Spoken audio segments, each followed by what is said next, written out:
Welcome back to the channel, family. If you love anonymous confessions, forbidden attraction stories, and real lifestyle drama, you're in the perfect place. Before we dive into today's intense episode, make sure you hit that subscribe button, turn on notifications, and join our growing community of story lovers. Trust me, you don't want to miss the twists waiting in this one. Let's get into the confession. I never planned to rent out the downstairs apartment. My husband was the one who insisted. "It'll help with the mortgage," he said, brushing his tie smooth in the mirror, the same way he did every morning.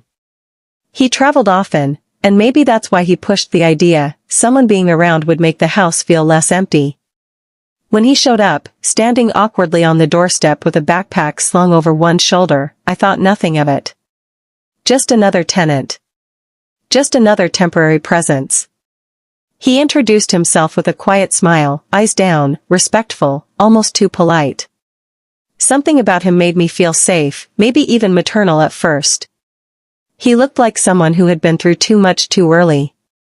"I'll stay out of your way," he promised, handing me the signed lease with steady hands. I believed him. In those early weeks, I barely noticed him. The downstairs door would open and close softly, his footsteps gentle, his music barely audible. He kept to himself, worked long hours, and always paid early. The ideal tenant, so ideal that I almost forgot a grown man lived right under my feet. But small things began to shift. I would catch him glancing at me a little too long when he came up to ask about a plumbing issue or collect a package I accidentally took upstairs. His eyes would flick away, embarrassed, but not before I felt that heavy, silent question hovering between us. Once, when my husband was away for a week-long conference, I came home to find him in the backyard fixing a loose fence panel. Shirt off, sweat glistening on his shoulders. I stood there longer than I should have, watching him move, strong, quiet, dedicated. When he turned and saw me, something unfamiliar passed between us. A spark, I told myself I imagined. "Sorry," he said, wiping his forehead. "Just thought you shouldn't have to deal with it." He didn't owe me that. But he wanted to impress me. I saw it clearly in that moment. By then I had started noticing the small changes in myself too. Putting on lipstick before going downstairs to check the laundry. Choosing nicer dresses even when I wasn't going out. Holding eye contact longer than was appropriate. Still, we kept our distance. He lived his quiet life beneath mine, and I lived my carefully constructed marriage above his head. But something was shifting, subtle, slow, unavoidable. Like a tide pulling us towards something neither of us named. I didn't fear him. I feared myself. Because deep down, I already sensed that this man, the stranger downstairs, was paying too much attention to me. Watching. Listening. Wanting. And I realized, with a sort of trembling honesty, that I was starting to enjoy it. This wasn't the last time I felt his eyes burning into my skin. It was only the beginning. It started innocently, at least that's what I told myself. I would pass by the downstairs entry on my way to the mailbox and see his door crack open, as if he had been waiting for the moment I stepped outside. "Evening," he'd say softly. But his eyes. They followed me. Every curve, every gesture, every accidental brush of my hand against my hip. At first, I convinced myself it was harmless. Men look. Women notice. Life goes on. But his gaze lingered in a way that made my pulse quicken. One night I was in the kitchen slicing vegetables when I felt it, an awareness, a prickle along my spine. I looked up and realized the downstairs window aligned perfectly with my kitchen window. His lights were off. His silhouette was barely visible. But I knew he was there. Watching. I should have closed the blinds. But I didn't. Part of me wondered what he saw, me in my simple house dress, hair tied up, bare feet on cool tiles. Nothing glamorous. Nothing intentionally enticing. And yet something in his stillness told me he found something in me worth staring at. Another night, my husband was gone again, and I went downstairs to store extra linens. The hallway was quiet, the air warm from the vents. As I passed his door, it opened abruptly. "Sorry," he murmured, stepping out. But he wasn't sorry. And I wasn't startled. He stood too close, close enough that I could smell the faint scent of soap on his skin, something fresh and clean. Close enough that I felt the heat from his body seeping into mine. "You look different tonight," he said, voice barely above a whisper. I glanced down. I wasn't wearing anything unusual, just shorts and an oversized tee. But the way he looked at me, I felt exposed. "Seen? Do I?" I asked, pretending ignorance. His throat worked to swallow. "Yes." We didn't speak for several breaths. The silence stretched, thick and unspoken. Then I stepped around him, brushing past his arm, just slightly, just enough. His breath hitched. I kept walking, my heart pounding in my ears. Why didn't I stop it? Why didn't I discourage him? Because in that moment, I felt alive. Desired. Wanted in a way marriage had stopped giving me years ago. Later that night, I found a small note slid under my door. His handwriting was neat, almost careful. "I'm sorry if I made you uncomfortable." A lie. A soft, guilt-laced lie. Because underneath it, written much smaller. "I can't help looking at you." I should have ignored it. I should have thrown it away. But I folded it neatly, tucked it into my bedside drawer, and read it again before falling asleep. His eyes were becoming a problem. And I was letting them. "You okay?" he asked. "No," I admitted before I could stop myself. He walked closer to the house, standing directly beneath me, hands tucked into his pockets. "What's wrong?" he asked softly. I shouldn't have told him. But there was something about his voice, gentle, careful, wanting to carry something for me. "I just feel invisible," I whispered. "Like nothing I do matters anymore." His jaw tightened. "You're not invisible." I laughed bitterly. "You don't know that." He looked up at me with an intensity that stole the air from my lungs. "I see you," he said. "Every day." Silence. Heavy.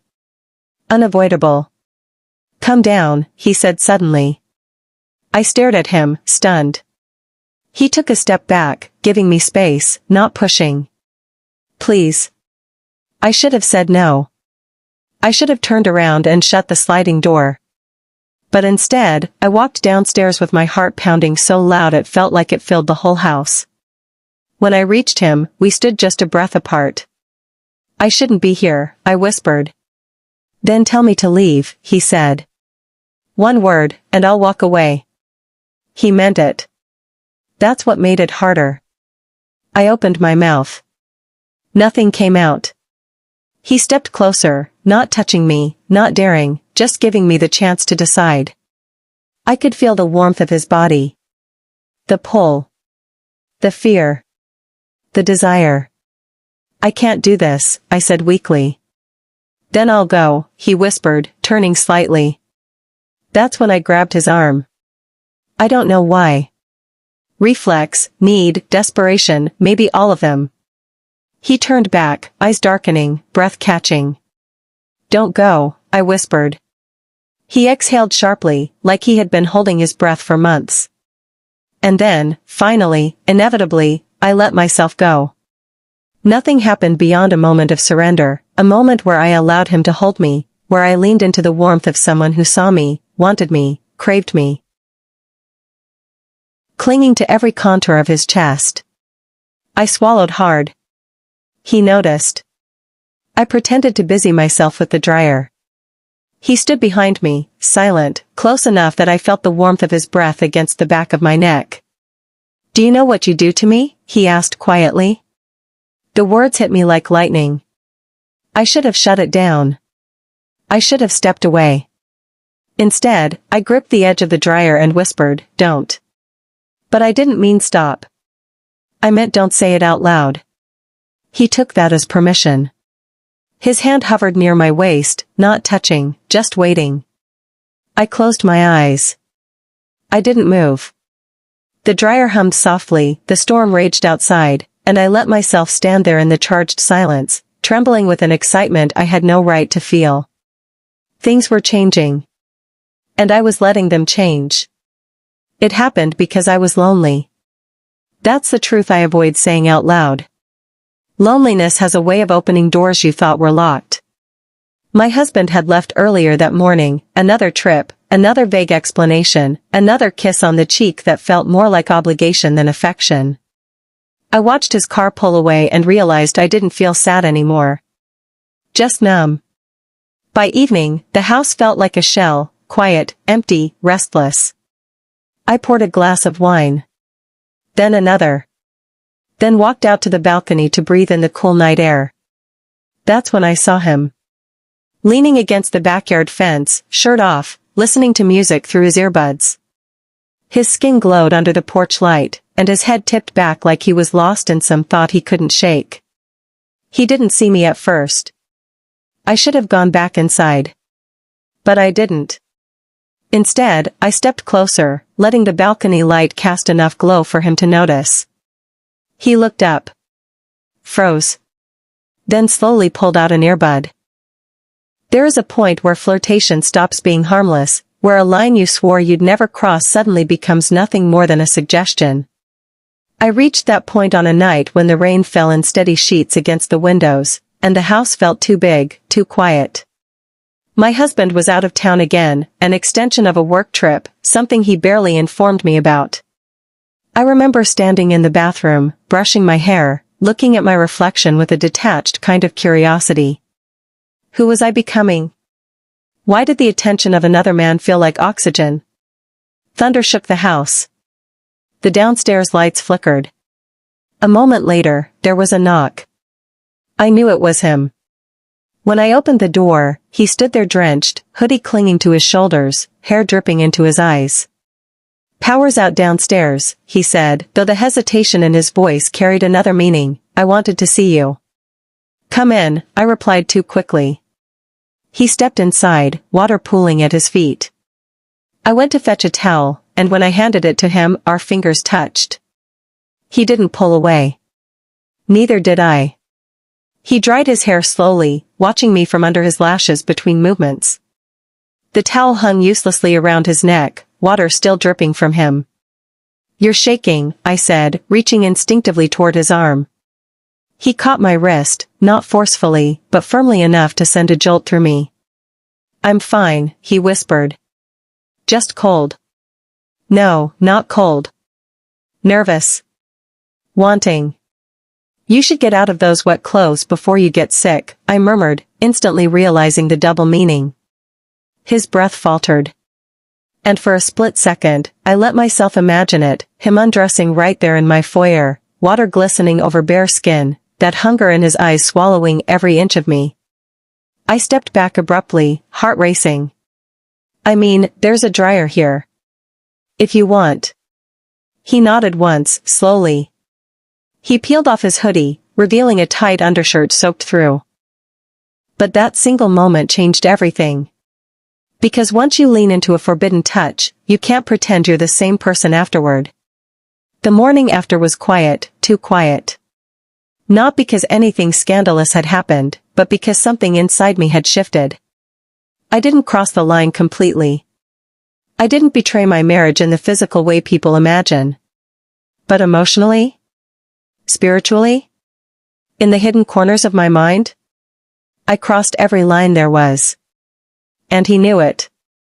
The next day, he knocked on my door again, only this time, he looked unsure, almost ashamed. "About last night," he began softly. I held up a hand, stopping him. "We shouldn't talk about it." "But..." "It was a mistake," I said, more harshly than I intended. His expression cracked, just slightly. "Was it?" I didn't answer. He stepped closer, searching my face. "You held on to me," he whispered. "That wasn't an accident." I closed my eyes. "I was lonely," I said. "That's all." "That's not all," he countered. He was right, and that terrified me. Because the truth was messy and dangerous, I liked knowing someone out there wanted me badly enough to risk everything. But liking it and acting on it were two different things. And I wasn't ready to destroy my life. We can't do this, I told him quietly. Whatever this is, we end it now. He swallowed hard. Then why does it feel like you don't want it to end? I didn't answer. I couldn't. Instead, I stepped back and closed the door gently, not slamming it, not cutting him off with cruelty, but with resignation. A soft goodbye to something that never should have begun. For the next few days, he kept his distance. No glances. No notes. No late-night encounters. It was as if the moment between us never existed. But late at night, when my husband was asleep beside me, I would lie awake replaying the way he looked at me, like I was something rare, something worth longing for. And it hurt more than I expected. Because I had tasted attention again, tasted desire, tasted the thrill of being seen. And now I had to pretend I didn't crave it. Months passed. He eventually moved out, leaving nothing behind except a key on the counter and a short note. I hope you find what you're missing. I never did. And that's why I remain anonymous, because women like me aren't proud of these stories. We don't put our names on them. We don't confess them to friends. We don't tell our husbands. But sometimes, just sometimes, you need to release a truth that's been rotting inside you. So here I am. Telling strangers what I could never say out loud. I was desired by a man who lived downstairs. I let it go too far. I stopped it before it broke my life. But I still remember the way he looked at me. And that is a secret I will take to my grave. This story is a fictional, mature audience narrative intended solely for entertainment. All characters featured are consenting adults, and no real individuals or events are depicted. Viewer discretion is strongly advised due to adult themes. Thank you for sticking with me through this unforgettable confession. If this story kept you hooked, make sure you subscribe, like, and share your thoughts in the comments. Your support helps me bring even more gripping, mature stories your way. See you in the next episode, where the secrets always run deeper than they seem.